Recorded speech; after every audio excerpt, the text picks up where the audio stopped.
1990s முன்னாடி வரைக்கும் பால் வாங்கணும் அப்படின்னாக்க ஒரு பெரிய க்யூவில் போய் நின்று நீங்கள் பால் வாங்க வேண்டிய ஒரு சூழ்நிலை இருந்தது.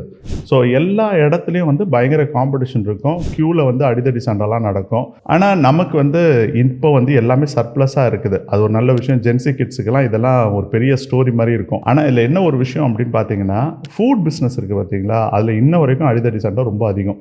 உலகத்திலேயே ரொம்ப காம்ப்ளிகேட்டட் பிஸ்னஸ், ரொம்ப காம்படேட்டிவ் பிஸ்னஸ்னாலே ஃபுட் பிஸ்னஸ் தான். அதுவும் எஸ்பெஷலி மில்க் ப்ராடக்ட்ஸ் அல்லது மில்க் பிஸ்னஸ் ரொம்ப காம்படேட்டிவ். காரணம் என்ன அப்படின்னா, லட்சக்கணக்கான விவசாயிகள் அதில் சம்மந்தப்படுறாங்க, அரசு சம்மந்தப்படுது, அதே சமயத்தில் பிஸ்னஸ் அதில் இருக்கு, அதனுடைய லாப நஷ்ட கணக்குகள் இதெல்லாம் ரொம்ப காம்ப்ளெக்ஸாக இருக்கும். இந்த சூழ்நிலையிலையும் ஒரு பர்டிகுலர் பிராண்டு மட்டும் ரொம்ப அழகாக ரைஸ் பண்ணி ஒரு அருமையான பொசிஷனுக்கு வந்திருக்காங்க அப்படின்னாக்கா அது அக்ரோ ஃபுட்ஸ்னுடைய அருண் ஐஸ்கிரீம் அப்படின்ற பிராண்டு தான்.